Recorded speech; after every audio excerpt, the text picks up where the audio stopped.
It was Christmas Eve, and Noah Carter sat alone in his sprawling Manhattan mansion, staring at the glittering lights of the city below, the kind of lights that should have meant joy, warmth, and family. But for him, they only reflected the emptiness he felt inside. A perfect Christmas tree stood tall in the living room, adorned with gold and silver ornaments, but the silence around it was deafening. 10 years. 10 Christmases spent completely alone, while the rest of the world celebrated with laughter, love, and the comfort of being together. Outside, the snow fell heavy and relentless, covering the streets in a frozen blanket. Noah poured himself a glass of whiskey, the liquid burning his throat, a temporary distraction from the ache in his chest. He adjusted his tie, straightened his chair, and prepared to go through the motions of another solitary Christmas dinner, wondering if he would ever feel the warmth of family again. Then, the sound of tires skidding through the snow echoed down his driveway. A knock at the door. Noah froze. Who could possibly be out there in this storm? Opening the door, he found a young woman, frozen and desperate, with a little girl clinging to her side, shivering in the cold. A red gift held tightly against the girl's chest, eyes wide with fear and hope. In that instant, everything Noah had built, the empire, the accolades, the wealth, faded into irrelevance, because standing there, lost and vulnerable, were two lives that needed him. And perhaps, without even realizing it, he needed them too. Would Noah open his home and heart to these strangers?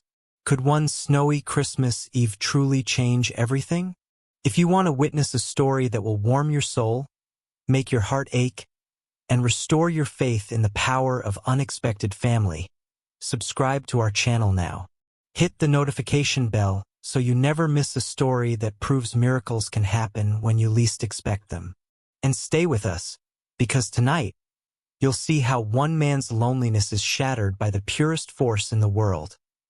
Love, family, and hope. This is not just a Christmas story. It's a story of hearts colliding, of lives intertwining, and of a holiday miracle that reminds us all. Sometimes, the family we've been searching for comes knocking when we've stopped looking. Subscribe now, and let your heart be touched by the magic of true connection. It was Christmas Eve at Noah Carter's mansion. The routine was always the same. Silence, solitude, and a perfectly decorated Christmas tree that nobody admired. At 38, Noah was the CEO of one of New York's largest tech companies. He had everything money could buy, except someone to share the holidays with. For 10 years, he had spent each Christmas alone in his massive estate on the outskirts of Manhattan, surrounded by luxury but consumed by loneliness. On the night of December 24th, while snow fell heavily and he prepared for yet another solitary dinner, someone knocked at the door. A woman with tired blonde hair and a little girl of 6 holding a red gift stood there, shivering. They were lost, freezing, and in some strange way waiting.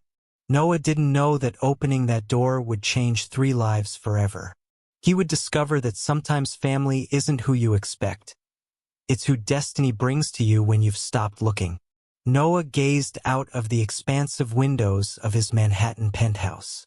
The streets glimmered with holiday lights, families rushed for last-minute shopping, couples embraced in front of festive store displays.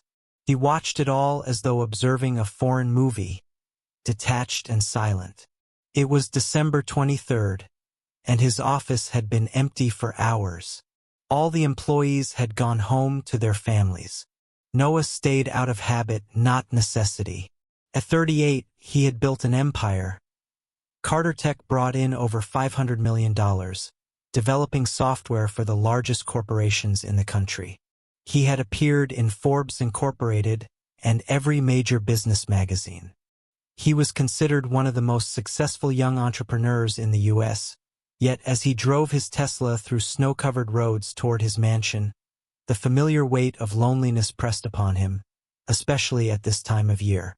The mansion, purchased 5 years ago, was a modern palace of 750 square meters, with 6 unused bedrooms, a covered pool, a fully equipped gym, more a museum than a home.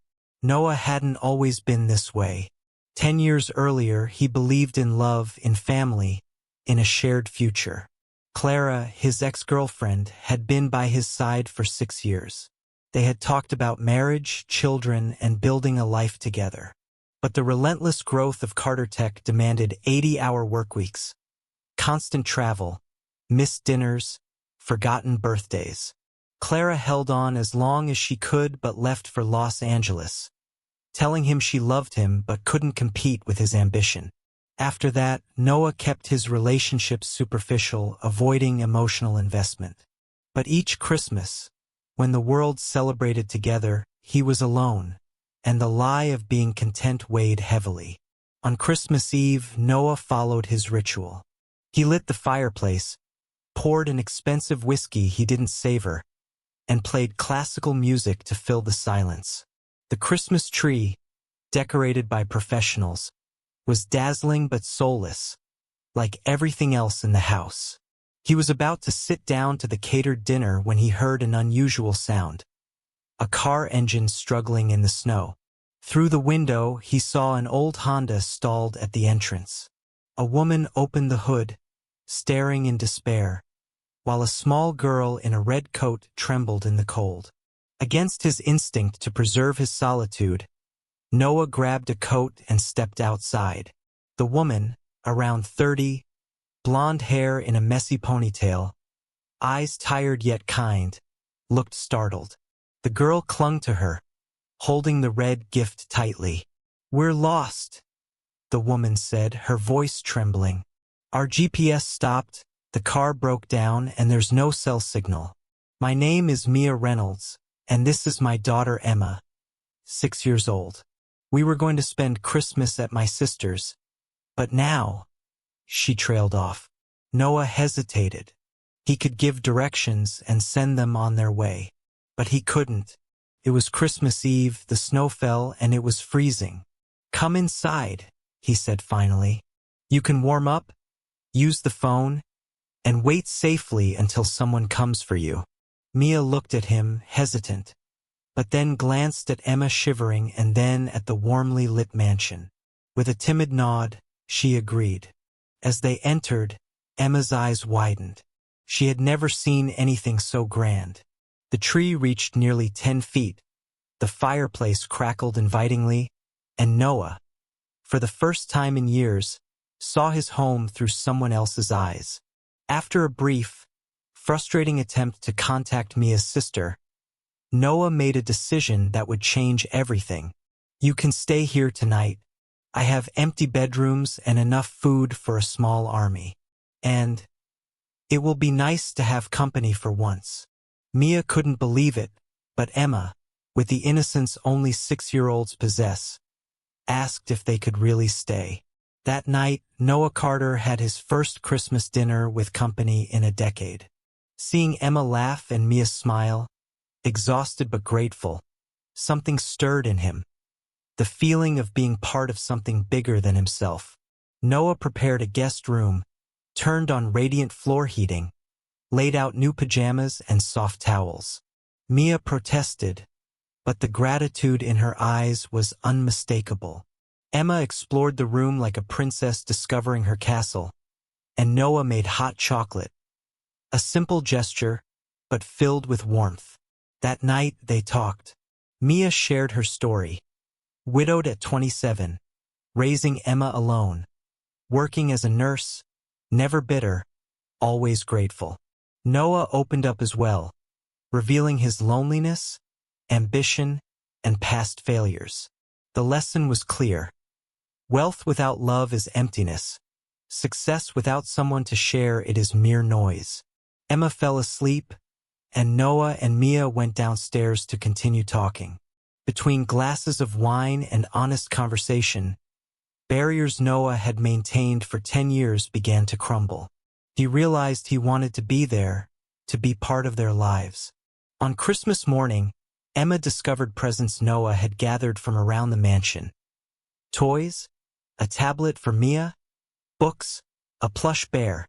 She handed Noah a gift she had made at school, a crayon drawing of a family in front of a house, labeled, "Family is where the heart is."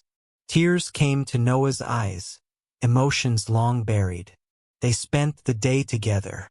Laughter, games, movies, and shared meals filled the house. In the following days, Mia called to thank him, and Emma asked about him constantly. Noah began visiting regularly, and eventually invited them to his mansion every weekend. He taught Emma to swim, took them on outings, and slowly, inevitably, fell in love with Mia.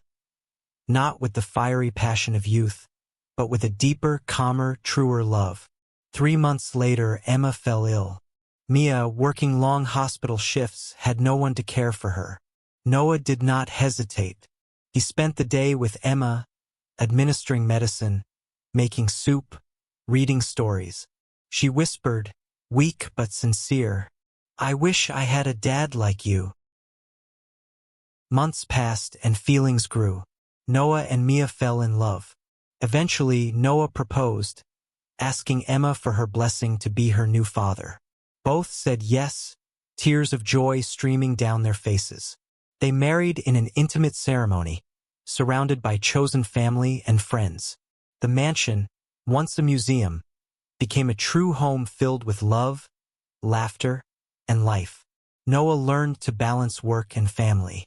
2 years later, Mia gave birth to Lucas, and Emma became the fiercely protective older sister every parent dreams of. On that first Christmas Eve, when Mia and Emma knocked on his door, Noah never could have imagined that his decade of solitude would be replaced with love, family, and a home filled with life. That night, a broken car and a desperate knock led to the greatest gift of all, the family he had unknowingly been waiting for.